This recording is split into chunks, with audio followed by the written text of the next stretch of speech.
Mes amis, bonsoir. Heureux de vous retrouver sur un nouveau thème, en réalité qui n'est que la suite de la vidéo précédente qui a été relative, si vous voulez, à l'impôt différé actif. Donc là, nous allons enchaîner avec l'impôt différé passif. Donc, qu'est-ce que nous disions à propos des impôts différés? Nous avons dit qu'ils naissent des décalages temporaire ou bien temporel, si vous voulez, entre la valeur comptable d'un actif ou d'un passif au bilan et sa base fiscale, d'accord? Tant que ce décalage est temporaire, c'est-à-dire qu'il va s'inverser dans le temps, il y a naissance d'un impôt différé. Parfait. Donc, notons au passage qu'il y a certaines réintégrations et certaines déductions permanentes, c'est-à-dire définitives. Celle-là ne donne pas lieu du tout à la naissance d'un impôt différé. D'accord? Je vous donne l'exemple des pénalités de retard, par exemple. Nous les constatons en comptabilité, mais elles ne sont pas déductibles fiscalement. On les réintègre, mais il n'y a pas d'impôt différé dans la mesure où nous avons dit qu'il n'y a pas de décalage dans le futur. La même chose, par exemple, nous avons des produits, par exemple des dividendes issus des filiales, alors que nous sommes société mère. Ceux-ci, nous avons dit, ne sont pas imposables chez la société mère. Mais, si vous voulez, cette mesure est définitive. Ils ne sont pas imposables cette année et ils ne le seront pas à l'avenir, c'est-à-dire l'année prochaine et bien après. D'accord? Donc, ces situations, si vous voulez, ne donnent pas lieu à la naissance d'impôts différés. D'accord? Donc, enchaînons maintenant avec l'impôt différé passif. D'accord? Qu'est-ce que donc un impôt différé passif? Il naît, si vous voulez, de situations où nous avons des produits, nous avons acquis des produits, n'est-ce pas? Mais qui ne sont pas encore encaissés au cours de l'année, c'est-à-dire qu'on va clôturer. D'accord? Ils sont acquis, mais ils ne sont pas encore encaissés. D'accord? La législation fiscale, par exemple, si elle nous permet de ne pas imposer immédiatement ces produits et de les différer dans le futur, là, il y a un décalage avec la comptabilité, n'est-ce pas? En comptabilité, les produits acquis sont rattachés à l'exercice, même s'ils ne donnent pas lieu à un encaissement, et ce, conformément au principe que l'on connaît tous, c'est le principe, si vous voulez, d'engagement. Nous avons une comptabilité d'engagement et non pas une comptabilité de trésorerie. Parfait. Donc, pour ce cas, nous allons étudier, si vous voulez, un cas pratique. Il s'agit, si vous voulez, de la laiterie Lounici Sar, d'accord, qui présente un résultat comptable pour l'année 2016 de l'ordre de 4 millions de dinars. Parmi les produits, c'est-à-dire les produits de la société, les produits des activités ordinaires, entre autres, figure une subvention d'exploitation de 300 000 dinars. Qu'est-ce que cela veut dire? Vous savez, cette laiterie, par exemple, elle fabrique du lait pasteurisé en sachet, qui est vendu, si vous voulez, à un prix en quelque sorte taxé. D'accord? Un prix taxé, ça veut dire homologué, fixé par l'État en quelque sorte. Donc, si la laiterie le vendait à ce prix, elle serait forcément perdante. Donc, l'État, lui, en quelque sorte, verse des subventions d'exploitation pour, en quelque sorte, rééquilibrer ses comptes, d'accord? Pour qu'elle ne perde pas, en quelque sorte, sur la vente de ce lait pasteurisé en sachet, d'accord? Seulement, il y a un détail ici. Nous avons dit que la subvention d'exploitation de 300 000 dinars, elle est acquise en 2016. On peut imaginer qu'elle a reçu, par exemple, la notification de l'État, mais cette même subvention n'a pas encore été encaissée à la date de clôture, mais elle a été encaissée au cours de l'année d'après, c'est-à-dire en février 2017.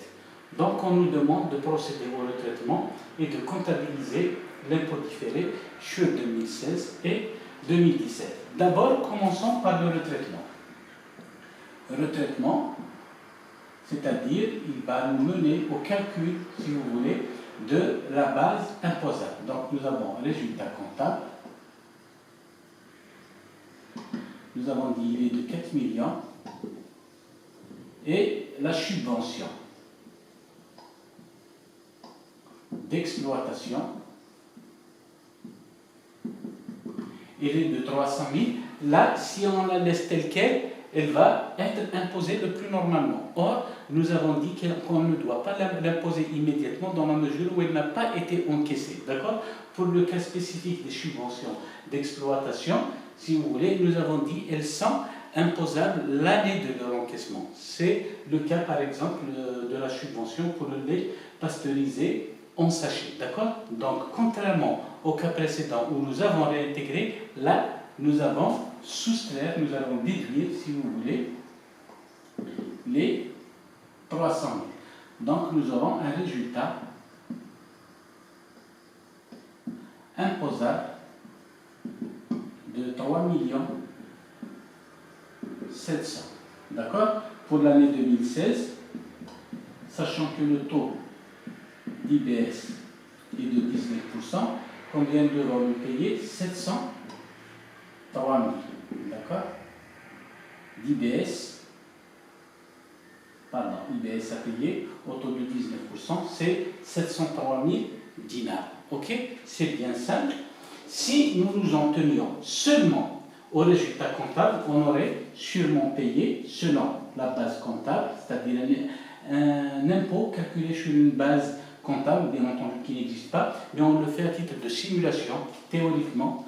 D'accord? Base comptable, 4 millions, multiplié par 19%, nous aurons 760 000. D'accord? Donc 760 000 comparé à 703 000, ça nous donne, si vous voulez, 57 000.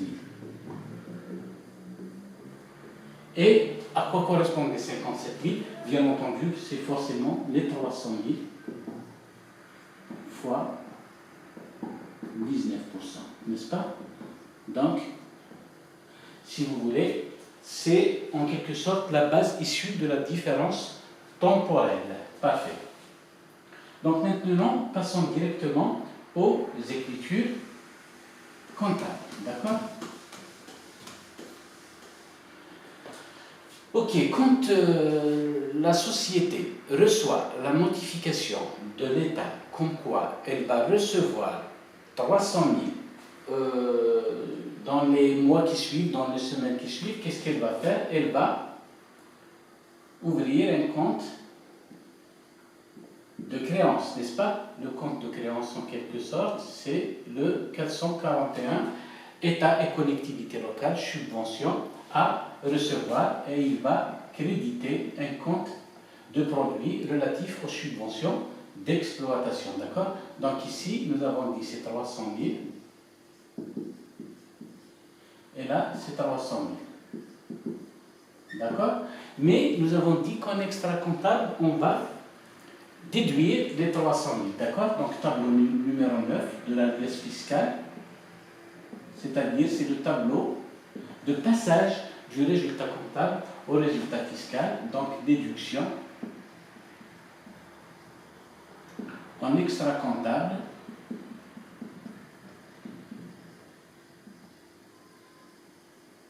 de 300 000. OK? Parce que les 300 000 en question ont contribué à la formation du résultat comptable. D'accord? Donc, pour revenir à la base fiscale, on va les déduire en extra comptable. Parfait. Donc, la conséquence de cette opération extra comptable, c'est qu'il va naître un impôt différé passif ici. Pourquoi? Parce que, si vous voulez, en déduisant les 300 000, on ne paye pas d'IBS immédiatement. Nous le paierons l'année de son encaissement. D'accord? Donc, par conséquent, qu'est-ce que nous allons faire?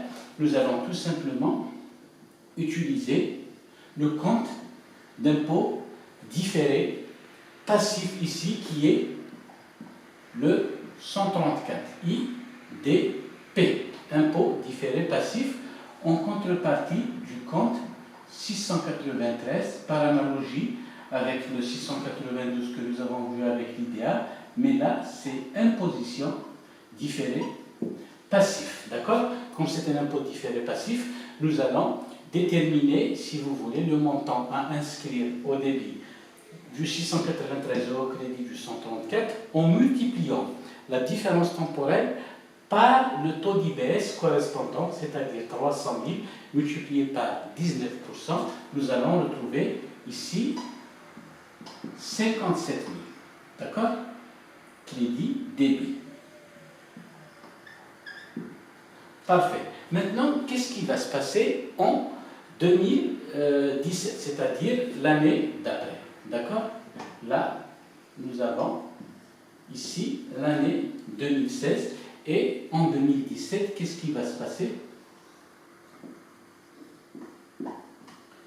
En 2017, nous allons recevoir la subvention d'exploitation en question, c'est-à-dire pour 300 000, qu'est-ce qui va se passer? Le 748 ayant été soldé dans le compte de résultat de l'année 2016, il nous restera le compte de créance qui sera crédité pour solde 441, État et collectivité locale subvention d'exploitation à recevoir. Donc, puisqu'on reçoit la subvention, on va solder, si vous voulez, le compte de créance concerné par l'entrée de trésorerie en banque pour 512, c'est-à-dire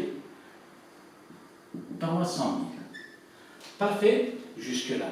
Et bien entendu, à la clôture, qu'est-ce que nous allons faire? Nous avons reçu, si vous voulez, la subvention d'exploitation en 2017. N'est-ce pas? Donc, qu'est-ce qui va se passer? Au tableau numéro 9, nous allons, si vous voulez, intégrer les produits en question. Tableau numéro 9 toujours. Intégrer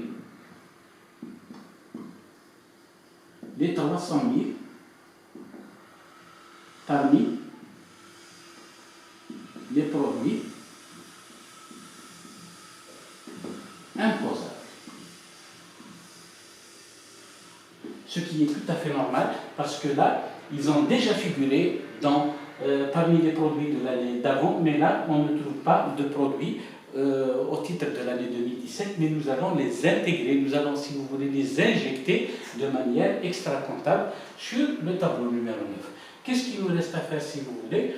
C'est tout simple, il nous restera à inverser ou à solder le compte d'impôt différé passif. D'accord?